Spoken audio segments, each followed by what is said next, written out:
Welcome to the World Football Summit podcast, the show for football industry leaders who want to stay ahead of the game. We bring you the latest insights, trends, and stories from the experts driving innovation and progress in sports business worldwide. Join us as we dive deep into the ideas and initiatives transforming the world of football. From sustainability and innovation to player development, fan engagement, and everything in between. Our goal is to unite the global football industry and drive positive change and progress. Hey guys, welcome to another episode of the World Football Summit podcast. I'm your host, Jaime, CMO at World Football Summit. Now, if you were to put a name to someone who truly represents being a game changer in the industry, Julie Uhrman would be right up there. She's co-founder and president of Angel City FC, the football club that has taken women's football by storm, thanks to the impact they have created in the community, their purpose-driven strategy, and really pushing women's football to new levels. And you know what? She's our guest on the show this week. I don't think I need to tell you how excited I was for this interview, and I believe you guys will love it. We talk about a bunch of things like the power of the brand, the pillars of their sports business model, the Equity Summit they just organized, leadership advice. I mean, this one has it all. Before we kick it off, a quick reminder, don't forget to subscribe and rate the podcast on your platform of choice. Share with your colleagues in the industry as well. And if you want to stay ahead of the curve, subscribe to our newsletter. You'll find all the links in the show notes. Julie is actually a confirmed speaker for World Football Summit Europe in Sevilla, so check it out on our website and hopefully we'll meet you there. We also recently announced the return of World Football Summit Asia taking place in December in Riyadh. Are you going to miss them? Anyway, check it all out. And now, nothing else from my side. Let's welcome Julie Uhrman from Angel City FC. Well, Julie, it's an absolute pleasure to welcome you to the World Football Summit podcast. I guess I want to start off before, everything that we're going to talk about today is ask you, why? Why did you decide to pursue a career related to soccer? I wish the answer was I was inspired by great female leaders and wanted to follow in their footsteps. It was actually the right place at the right time. I never thought I'd have a career in sports. I grew up as an athlete and loved sports, but for whatever reason, never felt like it was an industry that I could work in. And I think it was because, you didn't see female leaders, you didn't see female owners running clubs. I have a good friend, Karen Uhrman, who is one of the three co-founders of Angel City Football Club, along with Natalie Portman, the actress and activist. She and I play in a summer basketball league because we grew up playing basketball against each other in high school. And a lot of venture capitalists and technologists that are women in LA happen to grow up playing basketball. So this is our opportunity to get together and network. We had a game in August of 2019. Kara had just come back from the World Cup and was sharing all of her excitement around the game, the players, the opportunity, and then pulled me aside and wanted to know if I wanted to help her and Natalie figure out a way to bring a women's professional soccer team to Los Angeles. So, from that moment, my why grew. The idea to be in sports, to build a women's professional sports team in the city I grew up and live in, Los Angeles, that was what was really exciting. Good. Well, you know what? Hey, congratulations, because I mentioned in the intro, you guys are taking the football industry in general, or the soccer industry, by storm. I mean, you wouldn't believe we're in Spain here, so you would not believe the amount of people that actually get to know you guys and know the brand, and it's just what you guys have been helping to drive the sport forward is just amazing. So congrats on that. Now, Julie, a few weeks ago, I interviewed Rishi Jain. He's the director of sustainability or impact, as they call it at Liverpool. And he told me a sentence that I really liked because he said that, soccer clubs had the responsibility, but also the opportunity to create positive change in society. So I want to get your thoughts on that. Is this something that it's at the core of what you're trying to achieve at Angel City? Yeah, it's an interesting word, responsibility. I think what's really important is when your desire or your focus on responsibility becomes most important. And I think the challenge with women's sports is before Angel City, I'd say for the most part, people thought of women's sports as a charity. Like they weren't investing in a business that they thought was going to grow in value and be meaningful or play a meaningful role in their total net income or play a meaningful role in growing sports in general. It was, I'm going to invest a little bit because I have a granddaughter or a daughter that plays and I want to, support women's sports. So the concept of responsibility from a lens with which we built at the beginning is actually kind of challenging because you don't think of it as a business. And I think one of the things that's held women's sports back for so long is that it's not treated like a business. It's not invested in like a business. There's not the level of commitment to make it a going concern business like you would think about men's sports or any other industry. Having said that, for Angel City, it wasn't that we felt that it was a responsibility. It was that we knew from the beginning that we wanted to build a global brand and to have a global platform. And when you have a global platform, you can affect change. And for us, it was equal parts positive impact in our community and building a profitable business. We didn't want to say this is only about impact because business falls behind. But we also knew the power that if you combined business with impact, you can do so much more together. And so our mantra at Angel City has always been, we lead with passion and purpose to drive to profitability, where we never sacrifice impact for profit or profit for impact. So every decision we make, we think about how can we do both? How can we lead from a business impact, enterprise value perspective, but also how can we bring the community along and lead the community better than how we found it? That does not mean that we don't focus on the sporting side. We absolutely do. It's just as an expansion team, it takes time to get that ball rolling. And so when we were building Angel City and we had nearly a 2-year runway, we focused on the community first. We focused on building that connection with our partners. We focused on building a brand because the more successful we were doing that, the greater ability we would be to drive revenue that we can then put into the sporting side of the business. Mm-hmm. And well, that's just a great way to frame it at the end of the day. And there are the results. I guess what happened is because you set up the expectation so high from a business perspective, from an impact perspective, I guess people say, yeah, but you're a soccer club. You need to perform on the pitch, right? That's kind of like, I guess, but at the end of the day, those things take time. And as you said, expansion teams, you need to create that momentum. You need to create a structure. The culture is very important, that everybody is aligned along the culture. So, so far, I would say the impact from a business and call it community perspective is just great, no? But since you talked about the business, I did want to ask you about kind of like the pillars of your sports business model. I understand you may not be able to share numbers, that's fine. But maybe if you can give us a sense of, where it stands from like, match day, commercial, broadcasting, how does that model work for you guys? Yeah, no, look, and I'm happy to share numbers because I think people need to understand that there really is opportunity in women's sports, not only to grow the business, but to drive real value for your owners and your shareholders. When we started building Angel City, it's very clear that sports is predominantly a local business, right? You have sponsorship revenue, you have match day revenue, i.e. ticketing, you have merchandise revenue at the stadium, then maybe online, parking concessions. That's a majority of your revenue, right? That's 90% of your revenue. For us, about 40% of our revenue is sponsorship, 40% of our revenue is ticketing. Last year, we did $33 million in revenue with an incredibly robust and growing commerce business around the brand of Angel City. What doesn't limit us, though, is we may be a local team, but we want to build a global brand. Because if we can grow a global brand, we can drive attention awareness for what we care about, which is truly driving to equity for women, using sport and entertainment as a means with which to do that, using that attention awareness to drive revenue, whether it's buying a t-shirt, coming to a game, bringing in a sponsor, and then growing that revenue to the point that we can put it back into the community. And because we talk about community impact being as important as driving revenue for us, we include it in everything we do. And the most important thing we did was launch the Angel City sponsorship model, where 10% of our sponsorship dollars goes back into the community. So we have put to date $2.5 million to work in our community to support equity essentials in education. And it's that work that we then believe draws in more partners and draws in more fans because they come to us because we're values aligned. But when we think about Angel City, and we think about even our kit and the front of sponsor on our kit, our players are wearing it. It's all over social. Yep. It's all over our owners' chests. They have a reach that's over 100 million across all social. And so we think about ourselves as a global brand and we drive the value of that. It's not unlike what internet companies do.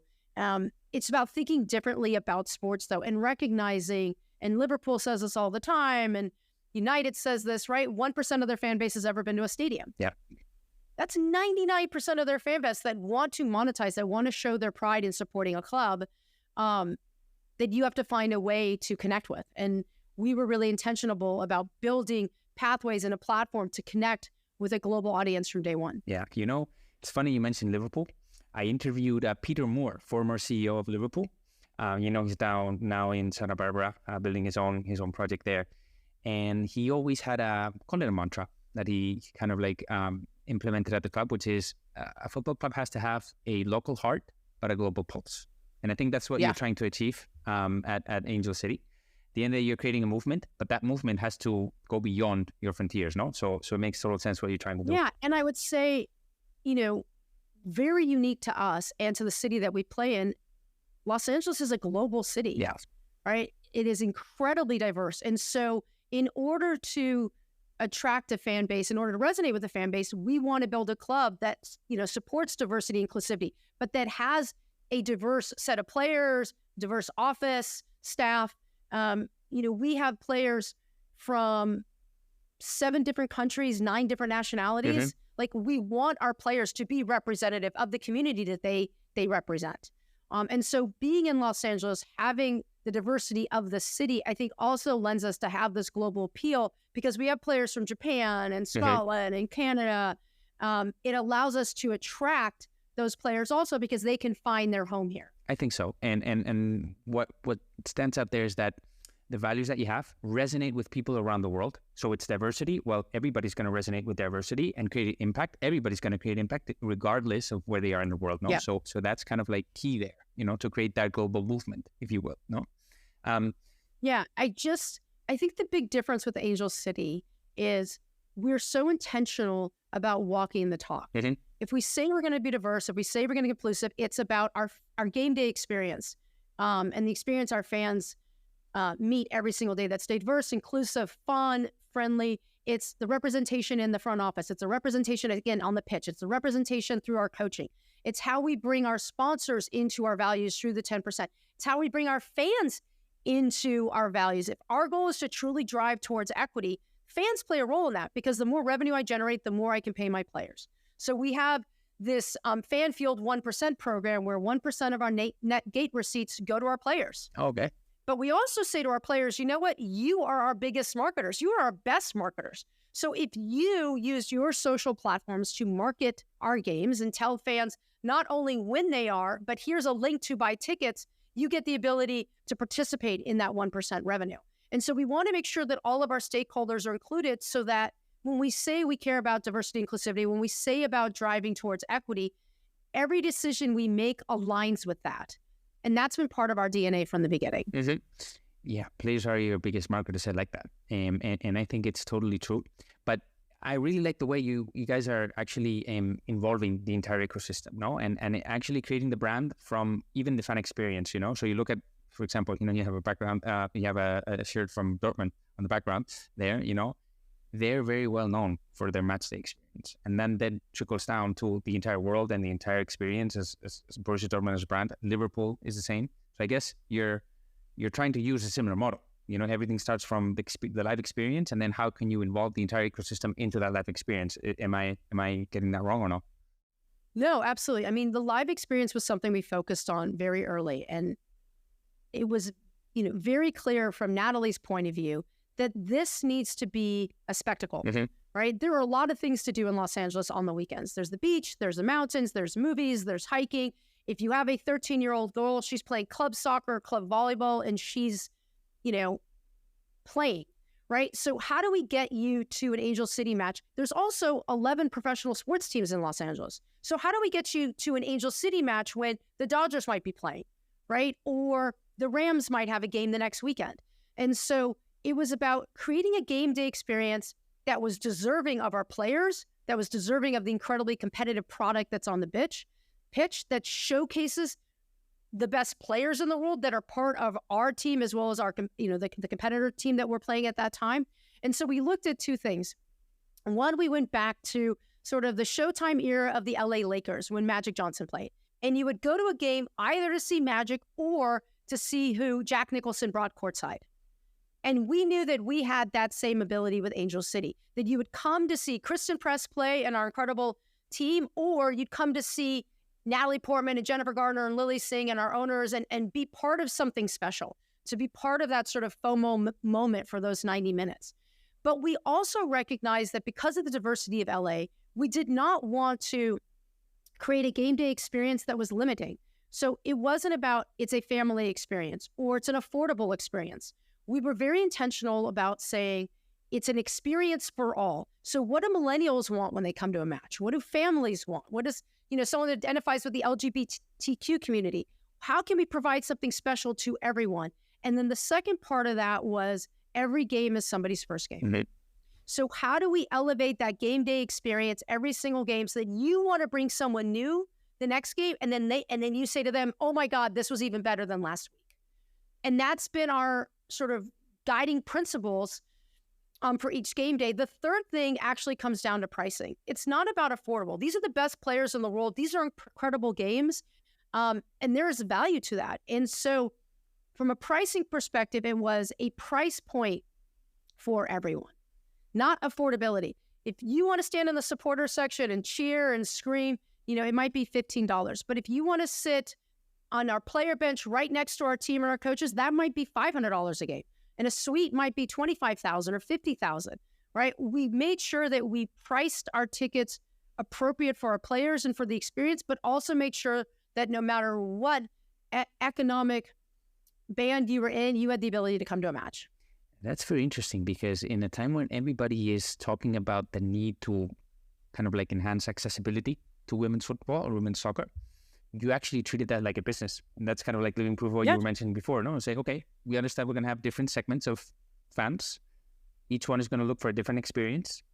We know that everybody has had an awesome experience, but they're going to be able to, let's say, pay different tiers, So think about like the psychological thought process of a consumer, right?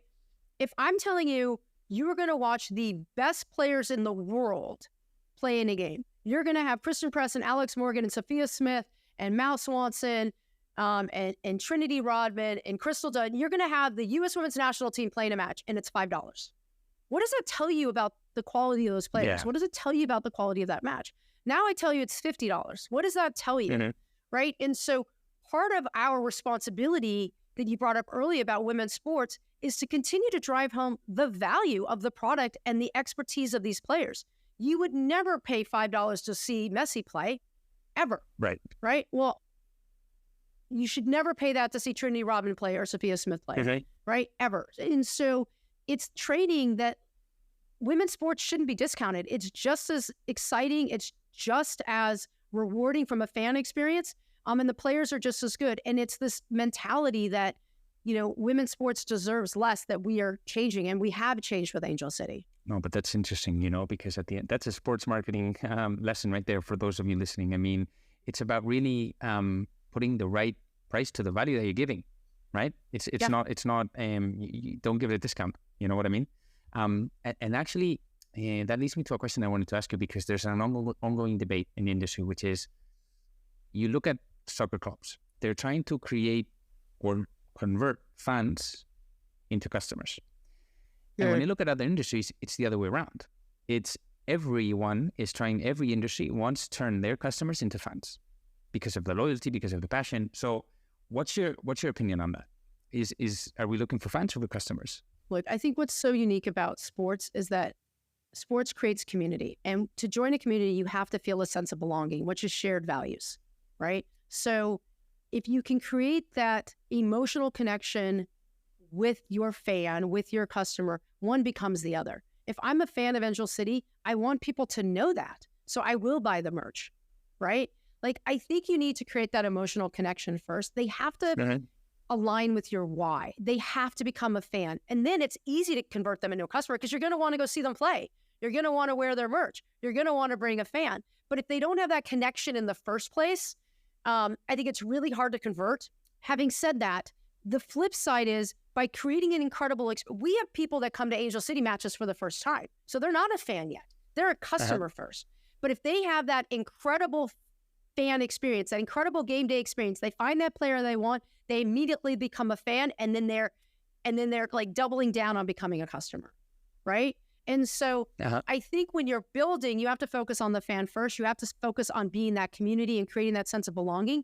But then once you're up and running, how do you convert the customer to a fan? You do that by, again, getting them to be values aligned. And for us, that's just getting them to the game. If I can just get them to a game, they can become a fan, because I think the fan at the end of the day has a higher ceiling of monetization than a customer ever will. Because customer won't show up if you're losing. A fan will.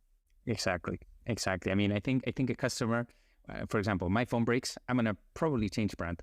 If my team loses, I'm not changing my team. At the end, that's kind of like the difference, no?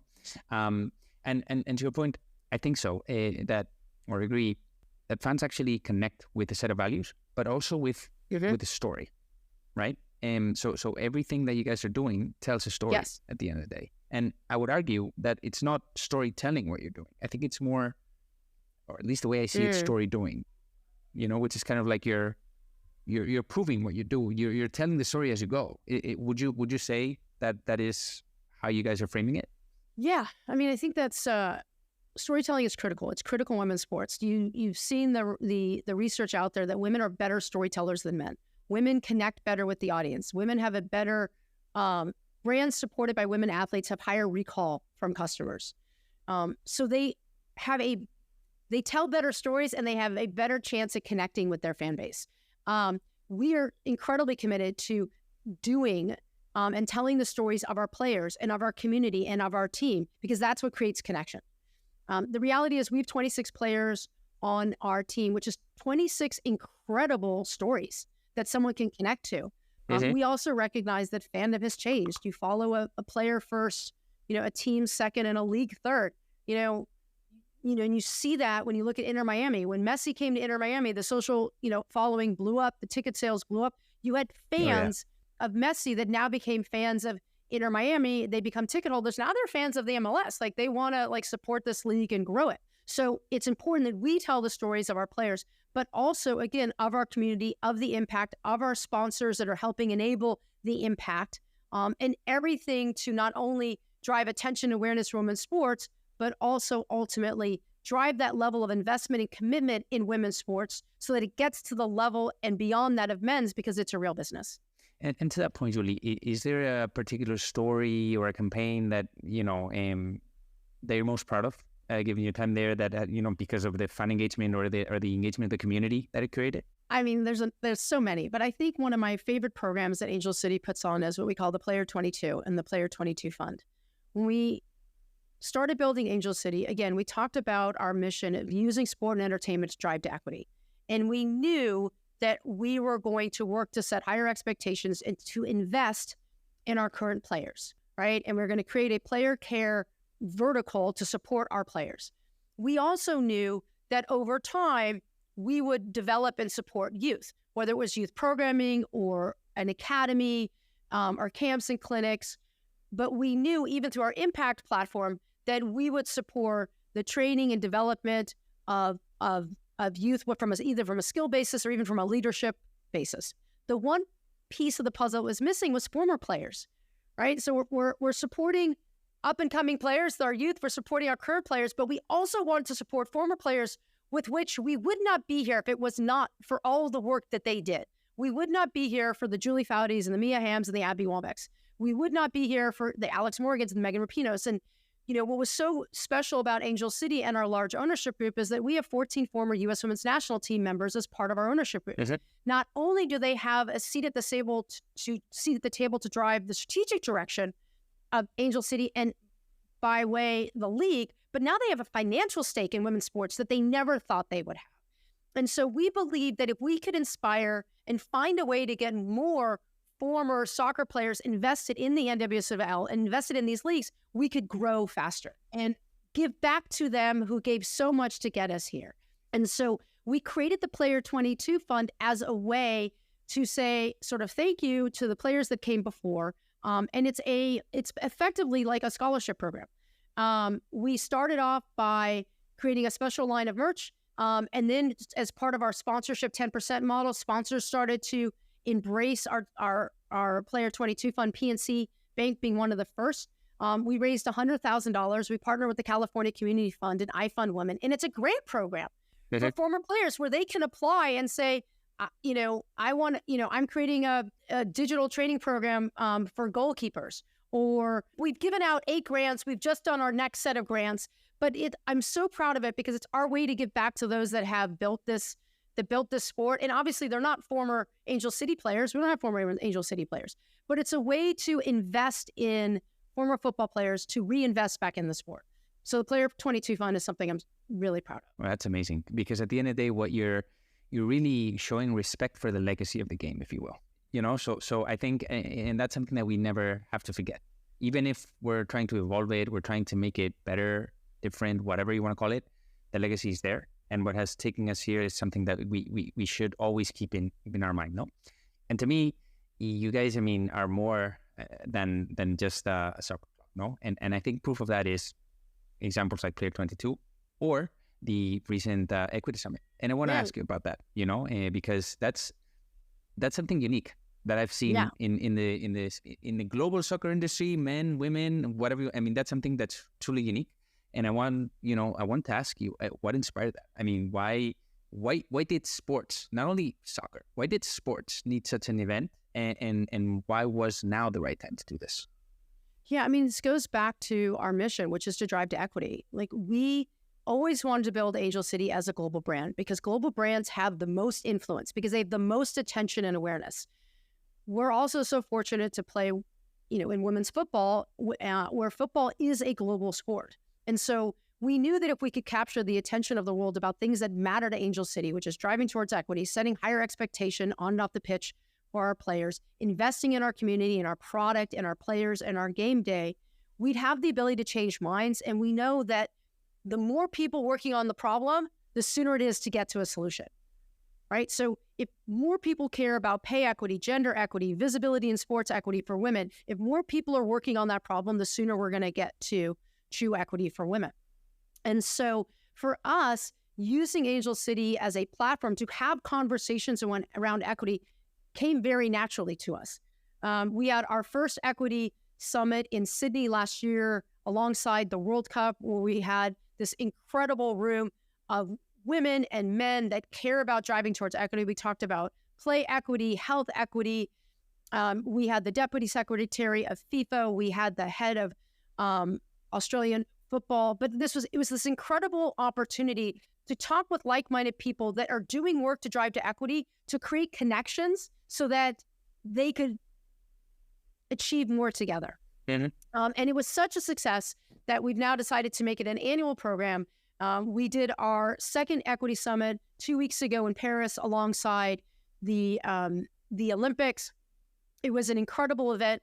We had 14 different countries represented. We had 8 Olympians there, 16 different industry, 23 brands were in attendance, as well as 14 sports organizations. Mm-hmm. So to have, the cricket team and U.S. Olympics and rugby and soccer come together and talk about what it is they're doing to drive to equity. How are they building their organizations? What challenges are they coming up against? And how are they thinking about addressing it? We had Casey Wasserman, the head of the LA 28 Olympic Committee, to talk about what it's going to look like in Los Angeles. The Olympics this year is incredible with 50-50 representation between men and women. How is LA going to build on that legacy? And they talked about their program for former Olympians and how they're being utilized and working as part of the LA 28 bid. And so it's just this incredible opportunity to bring people together to talk about the work that needs to be done to drive towards real equity for women, and then to have action items coming out of it. And I think what's so exciting is the new relationships formed, the friendships formed, and the work that comes out of that as a result to creating those connections. Well, you know what? I have to congratulate you guys, because I was looking at the people that went there, and it was just amazing. And you know us here at World Football Summit, we do events, and I was always thinking, wow, they managed to bring that person into the events. For example, Pau Gasol was there, Kip Botner from HubSpot, which he's... Malala was there interviewing the former captain of the Afghan women's team, who is fighting to get FIFA to recognize the women's Afghan national team. so that they can participate in international competitions. The men are recognized, but the women weren't. So this was an incredible conversation regarding that. We brought Janet Evans in, a former Olympian. So it was really exciting to just have such leaders in their own respective industries talk about what they're doing to push forward for equity for women. Well, you know what, Julie, I think diversity drives knowledge, drives wisdom, so the more diverse ecosystem that you're able to bring there, you're going to get better ideas, and actually one of the things I've heard you guys describe the summit as is thought-provoking, and it caught my attention, and I want to understand a little bit more about that. I don't know if you can go into a little bit of detail on why you believe or why you want it to be thought-provoking. Look, I think I'm an entrepreneur at heart, and so when you're an entrepreneur, you have an idea that you think needs to exist, and you become passionate about it, and you find a way to make it work.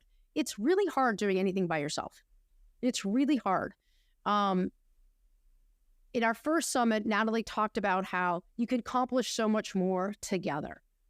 And so creating an opportunity, creating a moment of time where you step away from your daily job and you say, how are we going to use our experience, our skills, our relationships, our finances to actually make lasting change that our kids can be proud of, and our kids can benefit from. And I think that's something that drives Angel City too. When Natalie had the idea for Angel City, one of the things that drove her to it was her son.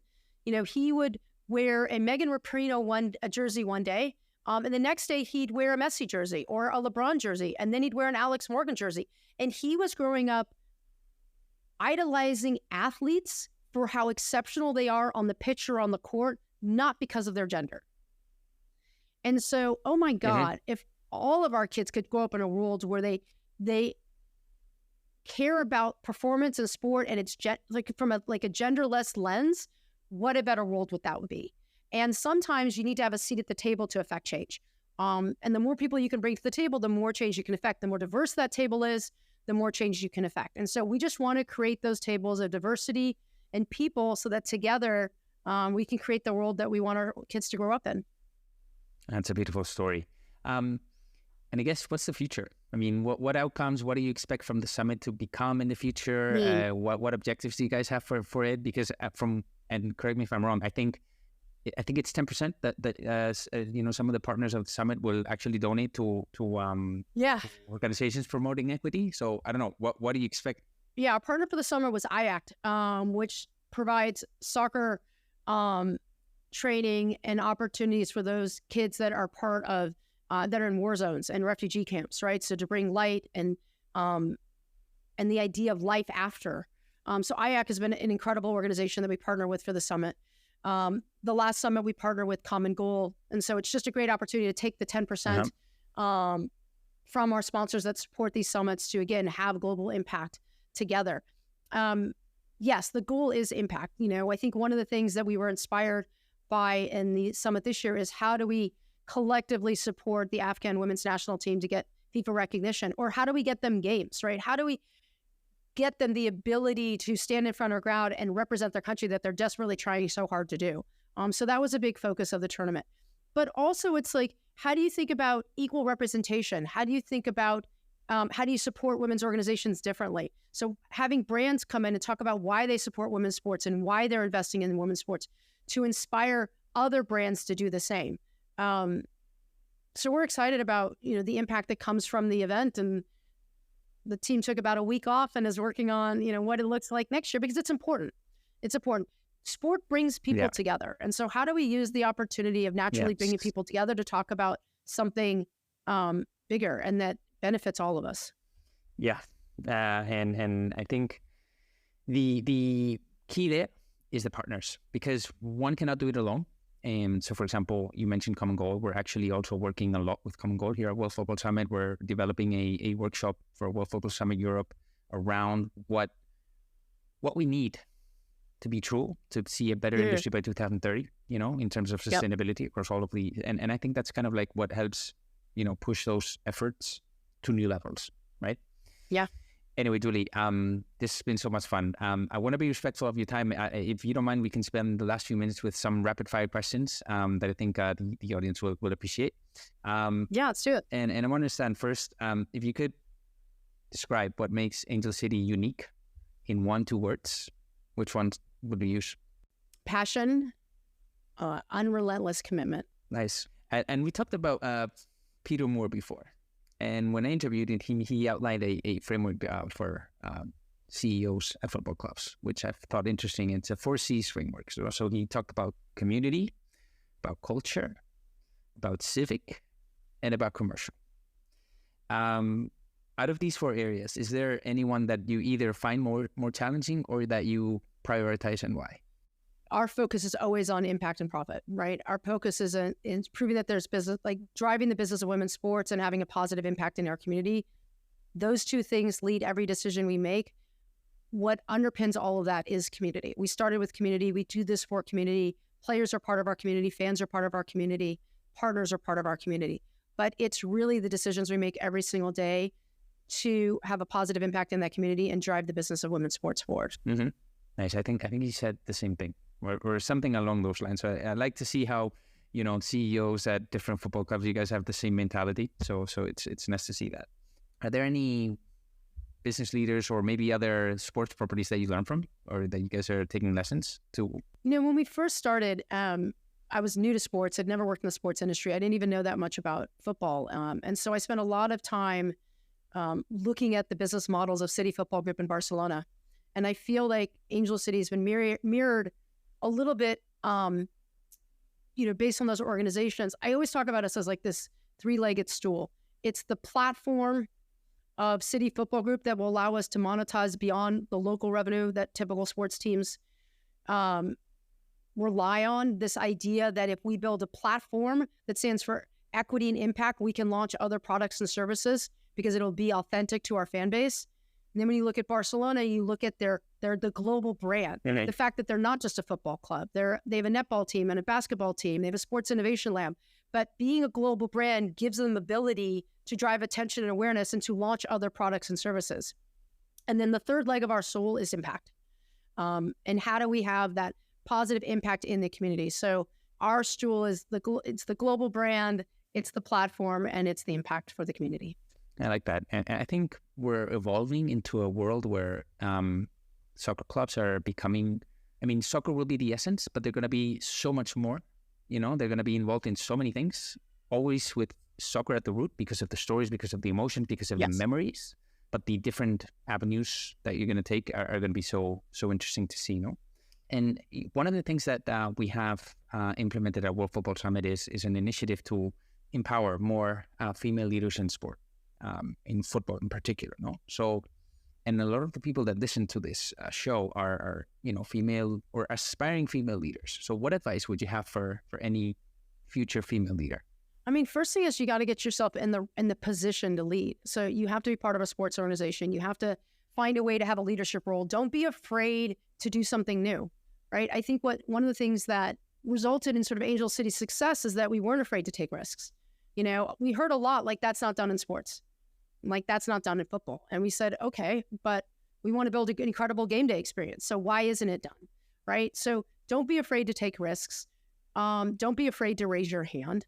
But I think the most important aspect of a leader, is optimism, it's vision, and it's conviction. Because you're going to have setbacks, but you have to have the conviction to know that you can achieve your goals and to inspire your team to keep going.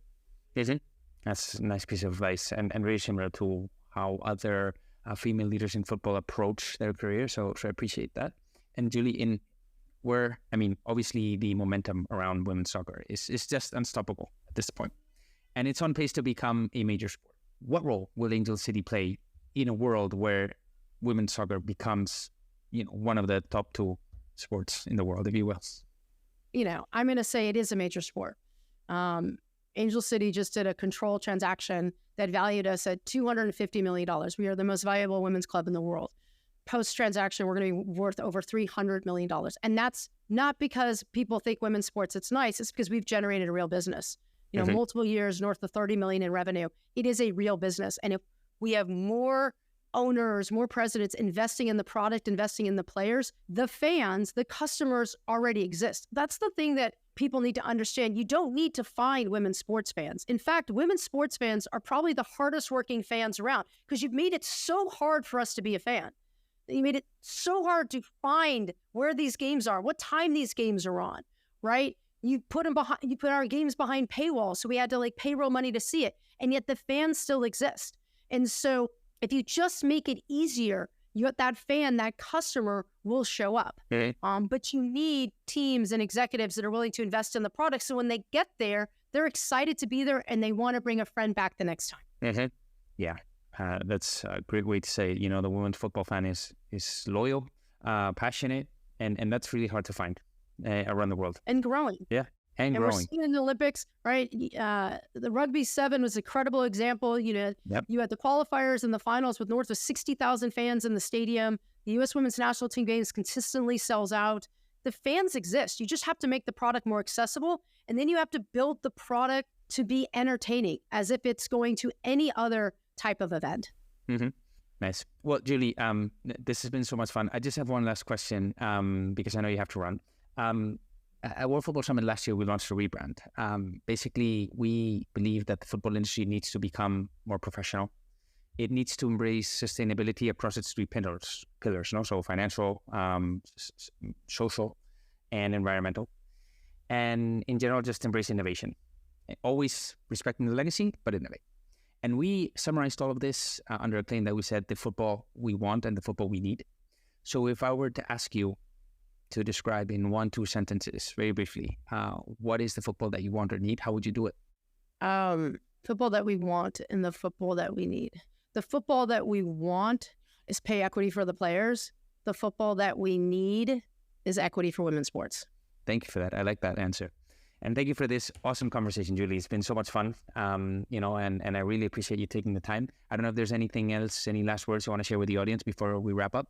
No, I'm so grateful to be invited on the podcast. I'm grateful to be invited to speak multiple times at the conference in Seville, and really enjoy my time and the people that I get to meet there. So thank you for what you do. Well, thank you. You have an open invitation for the podcast and the events. We're always thrilled to have you. So thank you, Julie. We'll see you in a few weeks. I'll be there. Bye. Thank you. Perfect. Bye. Thank you. And there you have her, Julie Uhrman. And wow, that was just an awesome conversation. I really had high expectations, and I can safely say they over-delivered. I'm just going to try to summarize all the takeaways, and hopefully I'll be able to recap everything that we talked about, because there were so many lessons for you guys out there. First of all, I really like the way that they build Angel City with passion and purpose, but always having profitability as an objective. It has to be a business. It doesn't have to be about just creating social impact. Any endeavor, and you can see Julie's entrepreneurial mind there. It has to be profitable, and it has to be a sustainable business. And I really like the way they're approaching